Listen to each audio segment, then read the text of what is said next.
എന്താണ് ഇപ്പോഴത്തെ പാലയിലെ കക്ഷിനില? ഒപ്പം ഏത് രീതിയിൽ പുതിയൊരു ചെയർമാൻഷിപ്പ്, പുതിയൊരു ചെയർമാൻ തെരഞ്ഞെടുപ്പ് ഉണ്ടാകുമ്പോൾ എന്തായിരിക്കും സാധ്യത? ഇക്കാര്യം കൂടി നമുക്ക് വേഗത്തിലൊന്ന് നോക്കാം.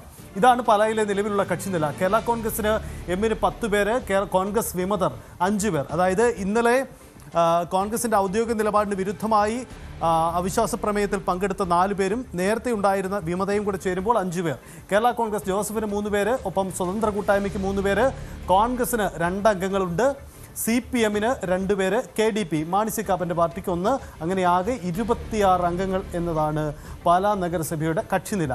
26 അംഗങ്ങൾ എന്ന് പറയുമ്പോൾ അതിൻ്റെ നേർപകുതി 13 പ്ലസ് 1, അതായത് കേവല ഭൂരിപക്ഷത്തിന് 14 അംഗങ്ങൾ ഒന്നിച്ചു ചേർത്താൽ ചെയർമാൻ സ്ഥാനാർത്ഥിക്ക് പിന്തുണ കിട്ടിയാൽ അയാൾ വിജയിച്ച് കയറുമെന്നതാണ് സാഹചര്യം. അപ്പോൾ ഒരു ചെയർപേഴ്സൺ തെരഞ്ഞെടുപ്പിൽ 14 പേരുടെ പിന്തുണ മാത്രമേ ആവശ്യമായി വരുന്നു എന്നതാണ് സാഹചര്യം. നിലവിലെ സാഹചര്യത്തിൽ, നിലവിലെ പൊളിറ്റിക്കൽ സിറ്റുവേഷനിൽ പാലായിൽ വളരെ എളുപ്പത്തിന് കേരള കോൺഗ്രസ് പുറത്തു നിന്നുള്ള പിന്തുണ കൊടുത്താൽ സ്വാഭാവികമായും പുതിയൊരു കോൺഗ്രസ് അംഗങ്ങളോ കോൺഗ്രസ് വിമതയായി നേരത്തെ ഉണ്ടായിരുന്ന വ്യക്തിക്കോ ഒക്കെ ചെയർപേഴ്സണായി മാറാനുള്ള സാഹചര്യം ഉണ്ടാകും. അതിനുള്ള രാഷ്ട്രീയ തീരുമാനം ഉണ്ടായാൽ മതി. അതായത് ഈ 10-ഉം, കേരള കോൺഗ്രസിൻ്റെ 10-ഉം കോൺഗ്രസ് വിമതരായി നിൽക്കുന്ന 5 പേരും ചേരുമ്പോൾ തന്നെ 15 എന്നതാണ് സാഹചര്യം. ഇതിൽ CPM ഒരുപക്ഷെ കോൺഗ്രസിന് പുറത്തുനിന്ന് പിന്തുണ കൊടുക്കുക എന്ന രാഷ്ട്രീയ തീരുമാനത്തിനൊപ്പം CPM നിന്നില്ലെങ്കിൽ പോലും പാലയിൽ ഈ 2 പേരും ചേർന്നുമ്പോൾ, അതായത് കേരള കോൺഗ്രസ് എമ്മിലും കോൺഗ്രസ് വിമതരും കൂടി ചേരുമ്പോൾ സ്വാഭാവികമായ ഭൂരിപക്ഷം അവിടെ ഉണ്ടാകുമെന്നതാണ് സാഹചര്യം. അപ്പോൾ പാലയിൽ ഭരണ പ്രതിസന്ധി ഉണ്ടാവില്ല, പാലയെ ഞങ്ങൾ സംരക്ഷിച്ച് നിർത്തുമെന്ന കേരള കോൺഗ്രസ് എമ്മിൻ്റെ രാഷ്ട്രീയ തീരുമാനം സാധ്യമാകണമെങ്കിൽ സ്വാഭാവികമായും ഈ 2 നീക്കമേ ഉണ്ടാവുകയുള്ളൂ. അപ്പോൾ സംഭവിക്കാൻ പോകുന്ന, പ്രതീക്ഷിക്കപ്പെടുന്ന ഒരു കാര്യം ഇതാണ്. ഈ നീക്കത്തിലൂടെ സംഭവിക്കുക, കേരള കോൺഗ്രസും തമ്മിൽ ഒരു പ്രാദേശിക സഹകരണം പാലയിൽ രൂപപ്പെടുകയാണ്. ഈ പാലയിലെ പ്രാദേശിക സഹകരണം പുതിയൊരു രാഷ്ട്രീയ നീക്കത്തിന് തുടക്കമാകുമോ എന്ന ചോദ്യമാണ്. ആ നീക്കത്തിന് PJ ജോസഫും ജോസഫ് ഗ്രൂപ്പും ഒപ്പം തന്നെ മാണി സി കാപ്പനും ഒക്കെ എന്ത് നിലപാടെടുക്കുമെന്നതും പ്രസക്തമാണ്. എന്തായാലും UDFൻ്റെ സംസ്ഥാന നേതൃത്വം കൂടിയാണ് ഇതൊരു പ്രാദേശിക ധാരണയ്ക്ക് അപ്പുറമുള്ള ഒരു നീക്കം ഉണ്ടാകുമോ എന്ന കാര്യത്തിൽ കൂടി വ്യക്തത വരുത്തേണ്ടത്. നമുക്കറിയാം, രാഷ്ട്രീയം എപ്പോഴും സാധ്യതകളുടെ കലയാണ്. അപ്പോൾ പാലയൊരു സാധ്യതയായി കേരള കോൺഗ്രസ് കാണുന്നു.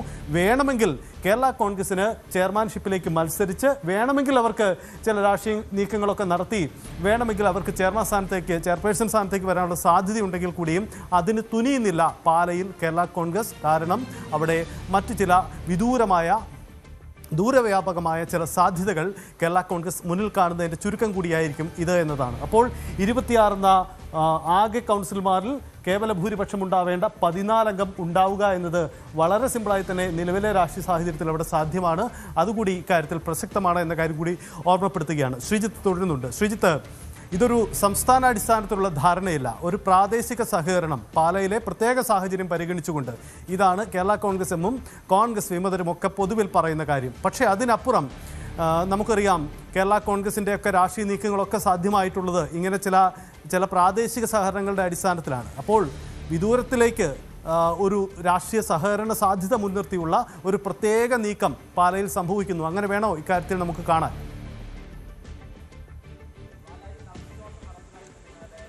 സജിത്ത്, അത് നിസ്സംശയം അങ്ങനെ തന്നെ വായിച്ചെടുക്കണം. പാലയുടെ രാഷ്ട്രീയം പാലയിൽ തുടങ്ങുന്നത് ഒരു പുതിയ രാഷ്ട്രീയ സമവാക്യത്തിന്, സഖ്യത്തിനാണ് എന്ന കാര്യത്തിൽ യാതൊരു സംശയവുമില്ല. അതിന് ഏറ്റവും ആത്മാർത്ഥമായി ആഗ്രഹിക്കുന്നത് കേരള കോൺഗ്രസ് എം ആണ്. കഴിഞ്ഞ നിയമസഭാ തെരഞ്ഞെടുപ്പിന് മുൻപ് തന്നെ കേരള കോൺഗ്രസ് എം മുന്നണി വിടാനും UDFിലേക്ക് എത്താനുള്ള വലിയ ശ്രമങ്ങൾ നടത്തുകയും അത് ചില പ്രത്യേക സാഹചര്യം മൂലം പരാജയപ്പെടുകയും ചെയ്തു. ഇതൊക്കെ കേരളം ഒരുപാട് ചർച്ച ചെയ്തതാണ്.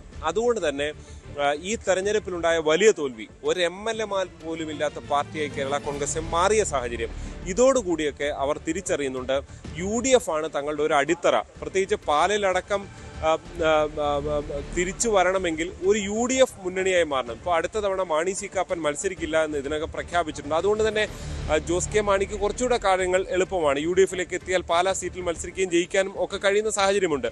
അങ്ങനെ വളരെ വിശാലമായ താല്പര്യങ്ങൾ കേരള കോൺഗ്രസ് എമ്മിനെ സംബന്ധിച്ചുണ്ട്.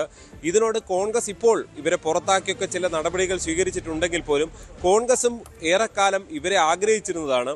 പിന്നെ ഒന്നുകൂടിയുള്ളത്, ഈ വലിയ തരംഗത്തിലാണ് കോട്ടയത്ത് 9 സീറ്റും UDF-ന് ലഭിച്ചത്. അത് കോട്ടയം മാത്രമല്ല, സംസ്ഥാനത്തൊട്ടാകെ ഉണ്ടായിരുന്നു. അതൊരു ഇടത് സർക്കാർ വിരുദ്ധ തരംഗം അങ്ങനെ ഉണ്ടായിരുന്നുകൊണ്ടാണ് അത്രയും സംഭവിച്ചത്.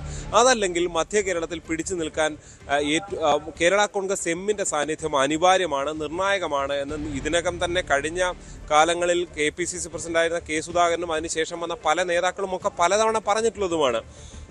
ഇവരെ പലതവണ ക്ഷണിച്ചിട്ടുള്ള കാഴ്ചയെല്ലാം നമ്മൾ കണ്ടതാണ്. അതുകൊണ്ട് തന്നെ ഇപ്പോഴത്തെ അനുകൂല രാഷ്ട്രീയ സാഹചര്യം എപ്പോഴും ഉണ്ടാകില്ല. നാളുകളിലും മധ്യ കേരളത്തിൽ പിടിച്ചു നിൽക്കാൻ കേരള കോൺഗ്രസ് എമ്മിനെ ഒപ്പം എത്തിക്കുക എന്നുള്ളത് കോൺഗ്രസിന്റെ പ്രധാന അജണ്ടയാണ്.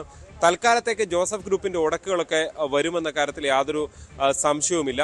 പക്ഷേ ആ ഉടക്കുമായി ജോസഫ് ഗ്രൂപ്പിന് ഒരുപാട് കാലം നിൽക്കാനും കഴിയില്ല.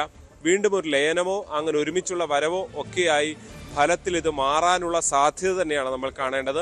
അവിടെ ഞങ്ങൾ ഭരണത്തിലേക്കില്ല, ഞങ്ങൾ പിന്നിൽ നിൽക്കുക മാത്രമേ ഉള്ളൂ എന്നൊക്കെ പറഞ്ഞുകൊണ്ട് ഈ ഭരണം പിടിക്കാതെ നിൽക്കുന്ന ഒരു വിശാലമായ മനസ്സ് അവർ കാണിക്കുന്നതിനും കാരണം കോൺഗ്രസുമായുള്ള ഒരു സഹകരണത്തിന് വേണ്ടിയാണ്. ഇവിടെ നോക്കൂ സജിത്ത്, ഈ സ്വതന്ത്ര മുന്നണി മാറി നിന്നാൽ, ഈ തെരഞ്ഞെടുപ്പിൽ വിട്ടുനിന്നാൽ തന്നെ കേരള കോൺഗ്രസ് എമ്മിന് നേരിട്ട് ഭരണം പിടിക്കാവുന്ന സാഹചര്യമാണുള്ളത്. സ്വതന്ത്ര മുന്നണി വിട്ടുനിന്നാൽ അവിടെ പിന്നീട് 11 അല്ലെങ്കിൽ 10 അംഗങ്ങളുടെ പിന്തുണയൊക്കെ മാത്രമേ ഉപ്പർത്തുള്ളൂ. പക്ഷേ കേരള കോൺഗ്രസ് എമ്മിനെ സംബന്ധിച്ച് ഇനി മായ രാഹുൽ കൂടി പിന്തുണച്ചാൽ തന്നെ 13 അംഗങ്ങളായി, ഇനി അല്ല 12 അംഗങ്ങളുണ്ട്. ഈ 12 അംഗങ്ങളുടെ പിന്തുണയോടുകൂടി തന്നെ ഫലത്തിൽ നഗരഭരണം പിടിക്കാവുന്ന സാഹചര്യമാണുള്ളത്. പക്ഷെ ആ സാഹചര്യം ഒഴിവാക്കിക്കൊണ്ട് ഇതിലേക്ക് പോകുന്ന, ഈ വിശാലാർത്ഥത്തിലേക്ക് പോകുന്നതിന് പിന്നിൽ ഈ ഒരു വലിയ സഖ്യ സാധ്യതയുടെ തുടക്കമായി തന്നെ വേണം കാണാൻ. ഈ അയോഗ്യതയുമായി ബന്ധപ്പെട്ട അല്പസമയം മുമ്പ് ടോണി തൈപ്പറമ്പിൽ പറഞ്ഞ ഞങ്ങൾക്കെതിരെ അയോഗ്യത നടപടിയൊന്നും ഉണ്ടാകില്ല, കോൺഗ്രസ് അതിനനുസരിച്ചുള്ള നടപടിയൊന്നും സ്വീകരിക്കില്ല എന്ന പ്രതീക്ഷ അദ്ദേഹം പങ്കുവയ്ക്കുന്നുണ്ട്. അതും കാത്തിരുന്നതിനെ കാണേണ്ടതാണ്. ഇപ്പോൾ വലിയ ആവേശത്തോടുകൂടി ഫലത്തിൽ ഈ ഒരു നടപടിയുമായി ഇവർ മുന്നോട്ട് പോകുന്നുണ്ട് എങ്കിൽ പോലും അത് എത്ര വേഗത്തിലാകും, ഈ ഒരു 5 വർഷം കഴിഞ്ഞ ശേഷം വരെ ഇവർക്ക് തുടരാനാകുമോ എന്നതൊക്കെ വളരെ പ്രധാനപ്പെട്ടതാണ്. എന്തായാലും തൽക്കാലത്തേക്കെങ്കിലും പാലായിൽ ഈ ഒരു സഖ്യം ഫലത്തിൽ രൂപപ്പെട്ടിരിക്കുന്ന സാഹചര്യം തന്നെയാണുള്ളത്. അത് വിശാലാർത്ഥത്തിൽ പെട്ടെന്നല്ല, ഒരുപക്ഷെ ഒരു ലോക്സഭാ തെരഞ്ഞെടുപ്പിനൊക്കെ മുന്നോടിയായി അത്തരം വലിയ സഖ്യ നീക്കങ്ങളിലേക്ക് തന്നെ കാര്യങ്ങൾ പോകാനാണ് സാധ്യത.